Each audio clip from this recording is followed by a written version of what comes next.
Welcome to this writer's workshop on how to teach about sequencing events.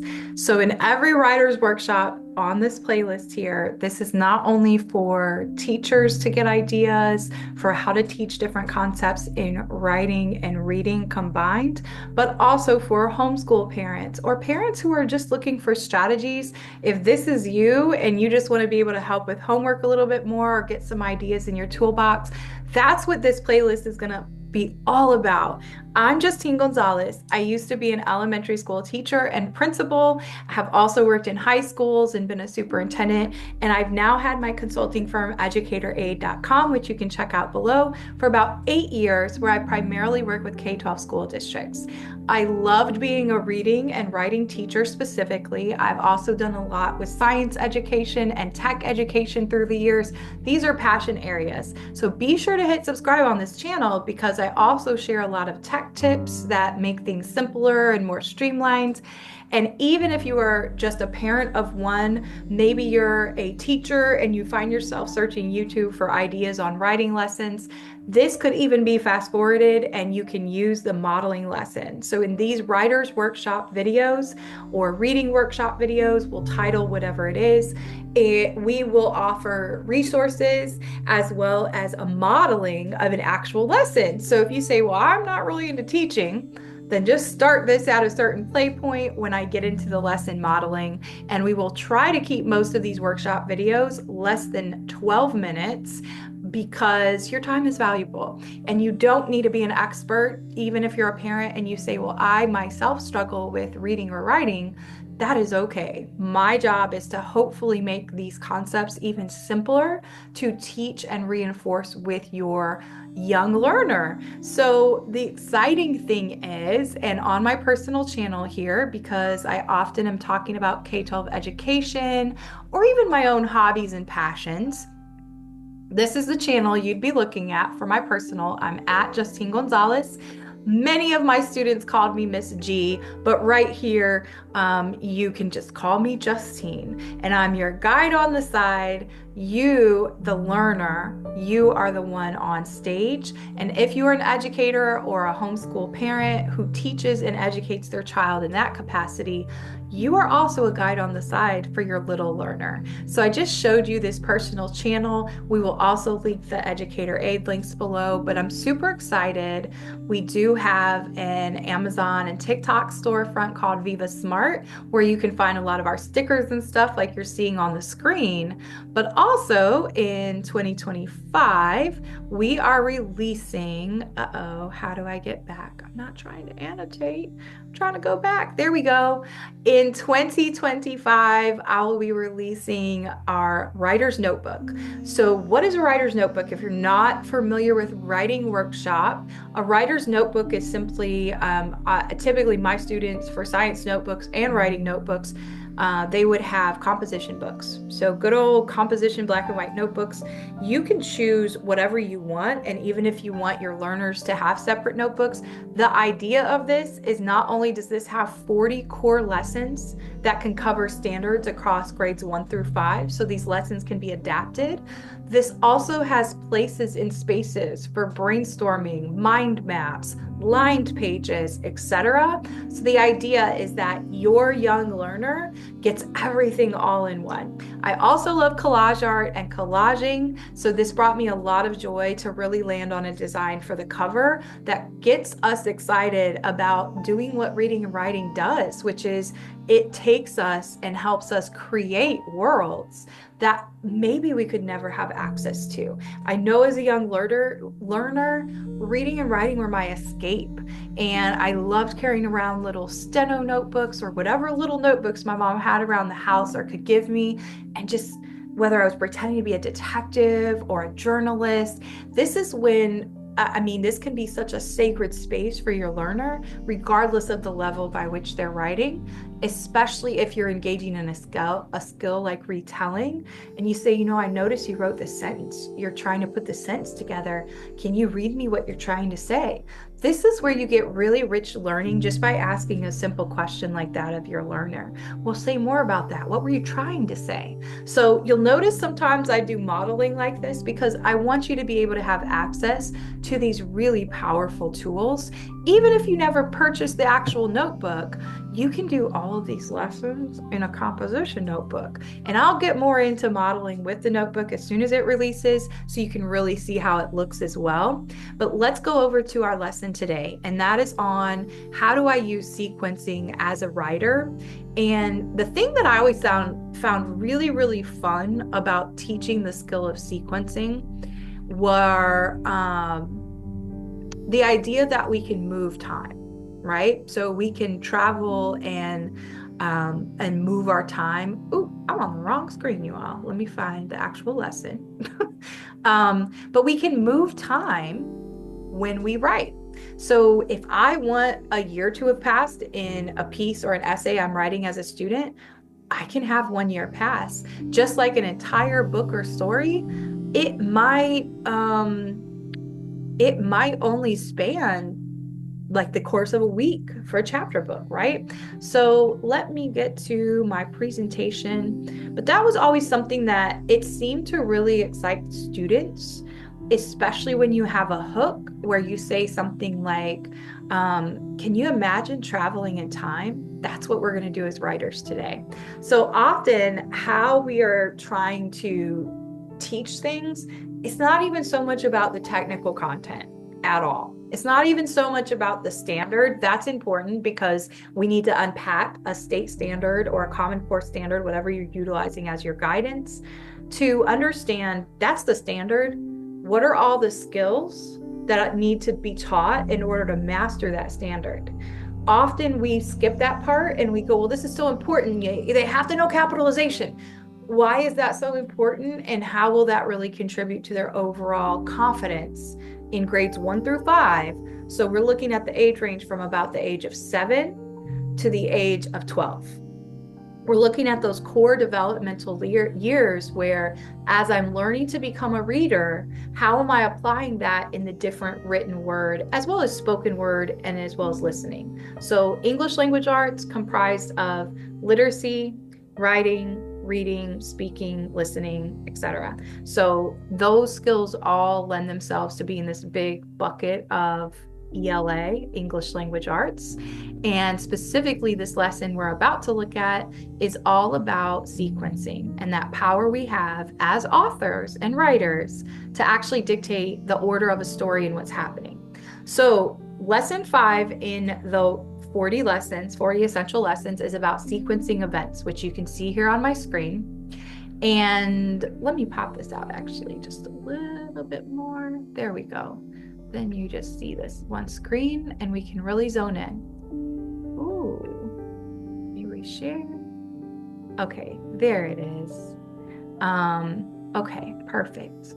So the objectives in this lesson, and when we start learning, whether you're at home with one student or a couple learners, or you are teaching a larger class, maybe you're teaching 3rd grade and you have 35 students, the first thing in any lesson when you outside of this hook is this is going to give you the bare bones objectives and give you that flexibility to determine the learning experiences and pathways. We will have some of that in here, but like I told you, I'm giving you all a sneak peek of what I'm creating as I'm creating it based on my own knowledge as an elementary teacher and principal for going on 20 years of experience and expertise in K-12 education. So these are the 3 objectives for this lesson 5. Full transparency, I would be applying these in different ways with different learning experiences or activities, which again, they will be embedded, but we're just looking at the objectives here and how to teach those, how to practice them. And we are going to hit on arranging events in logical order, using transition words to connect events, and then writing a sequence of events in a narrative. Not until a couple days after. I would honestly, as a teacher and educator, I would teach each of these objectives in three separate lessons. On the fourth and fifth days, so this might be a week long for just lesson 5, on the fourth and fifth days, I would work on more complex application levels of the three objectives together to really understand student mastery. So when I say knowledge levels, that means it isn't just me asking a yes or no quiz of how are these are 3 events from the Three Little Pigs, and put them in order. Okay, that it's deeper than just having that kind of regurgitation style or prepping them for some test, versus we want to examine, has my learner or learners, have they really mastered these things? Okay, so I might start a lesson like this and we're going to hop right in. So today, have you ever thought about how authors are able to move time with just a few simple words? Do you want to be able to control time like that? Maybe one page of your story, it takes place in 1800, and the next page, it takes place in 2020. If you want to be able to understand time and sequencing, let's tune in for this great lesson today. And today's objective, we're going to focus on just writing a sequence of events in a narrative. And we're going to think about something we do every single morning. Okay. And if maybe you don't have a clear routine yet at home, that's okay. But I want you to think about something in what is in that routine every morning. And for our younger learners, we might say, what do you do each morning when you wake up?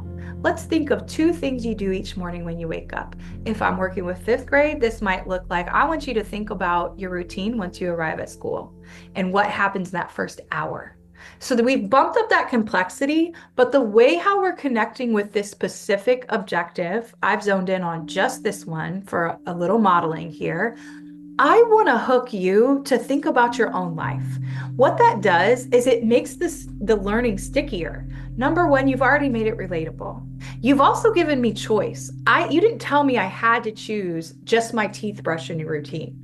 You didn't tell me I had to choose just my washing my dirty clothes routine, or my wake up routine, or my breakfast routine. No, you said to choose 2 different things you do every morning. Okay, so they're going to write that first. If I'm elevating this to 4th or 5th grade level, I might do that first hour of the school day from the time you get to school. Maybe you do lunch hour, whatever you determine and whatever makes sense for your learners, because you're going to know them way better than Miss G talking on the internet here. But bite-sized chunks and master that skill. If you have more time in that lesson that day, and especially if you're working with a smaller group, then by all means, we should be preparing and planning to somehow have all of these objectives embedded and practice with them. But if not, it might take a long time already to kick off, about 10 or 15 minutes of journaling. And then maybe you have students pair up. So we've written about something you do every morning, a routine for you. Let's pair up and let's try to talk about these with a partner, and just tell them what our routine is. Okay, so you're having them practice the basics of this. You can get more sophisticated if the students are older, or you know that they've already mastered other concepts related to this. And I would bump this up further, and actually, especially if they're in grades 3 or above, give some complexity. Give some complexity and say, now that you have the 3 steps you do every morning when you wake up, okay, whatever the thing is, whatever sequence routine, I want you to mix those steps up, and you're going to see if you can fool a partner with the order they go in. So even that just makes it fun, because you're having students build language and conversation with each other. They're talking about themselves, and you're getting an inside look at, well, what's kind of their culture at home, right? Maybe you're going to have students who every morning they get up for prayer, right? And you have students who maybe they're practicing Muslims, or they're practicing Catholics, and they talk about their early morning mass routine every Wednesday, or whatever. You're still also allowing that space to be open to whatever routines, without judgment, mean something to that student. And even when you consider all the multitudes of background that might be sitting in front of you as learners, this is inclusive, right? Because no matter what, even if I stay at a homeless shelter, I'm going to have some form of routine. We wake up, we grab cereal and we take the bus. Whatever it is, you want students to start to develop that language, because even in this, they're gonna get practice with these other two objectives. So I am showing you how I would kick this off and introduce this particular lesson, how I might chunk it if I was a teacher. And again, review this video if you need to go back. I know I'm giving you a lot of information. These were then the guiding questions. And any of these can be adapted to first let them practice with themselves and have a connection to the skill. It also makes it just so much easier then when they apply it to a story. One of my favorite strategies is to print off a paragraph and to cut up the sentences, have it in separate sentence strips, and have them reorder it into an order of paragraphs. So having students manipulate, even if you're just printing off some things temporarily, you're writing on sentence strips, that's very important too, because I want to touch it, feel it, do it, not just always have to write about it. This also helps if you have students who they don't have a lot of stamina with their writing skills, even just knowing how to hold a pencil maybe properly, motor skills wise. That's okay. You're balancing that with a multitude of ways they can show their knowledge. And so, for example, if I'm working with second grade, I might choose 4 sentences from one page in a popular read aloud or picture book that we've been learning about or have already read. So the knowledge is already there. There's no barriers to understanding the story and the premise of it. But I'm going to print off sentence strips of those 4 sentences on that page and have them attempt to put it in order. And then again, we're applying it across different methodologies. Maybe they start to look for it in a reading activity, like what are the connector words? What are the transition words here that the writer used? It just depends on the levels of your learners, which is why this is kind of a wide spanning notebook and lessons, because you can adapt them, but these are the core writing skills that they're really going to help solidify a lot of complex skills. We've talked about a lot just in this one lesson. And then you see the guiding questions. How do those transition words help a reader follow the story? And then can you think of a story where events are told out of order? So you're actually challenging learners in a number of ways. And all we did was start with 3 core objectives and 3 core guiding questions. How you break it apart from there is completely up to you.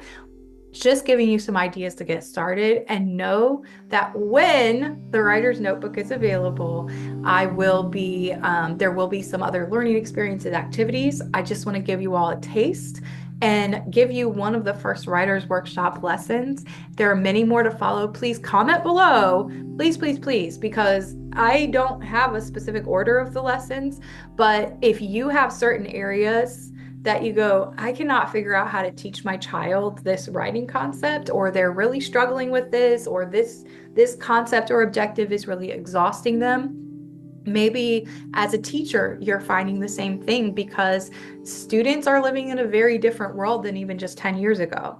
And that power to go over to Chat GPT or something, woo, it's really strong. So we have to be on guard and prepared as educators, whether that is the first educator, parents, or guardians at home, homeschool educators, teachers, principals, parents, grandparents, etc. If you're working with students on writing, know the facts of what they need to be able to do and think about those building blocks that will really carry them through. All right, I am right at 20 minutes, a little bit longer this first one, because I wanted to give you all some background on the writer's workshop model and the very cool lessons and workshops we have coming on my personal channel here. I'm so glad you're here, and I hope this was helpful. Please leave comments, let me know what's helpful, what's not. And then also, do you want more modeling? Do you want me to show more? Do you want me to do them as lessons? Let me know, but either way, we'll continue to slowly be putting out some different writers workshops here for students, parents, and teachers, mainly centered at the adults, those of us who are supporting our young learners. Take care.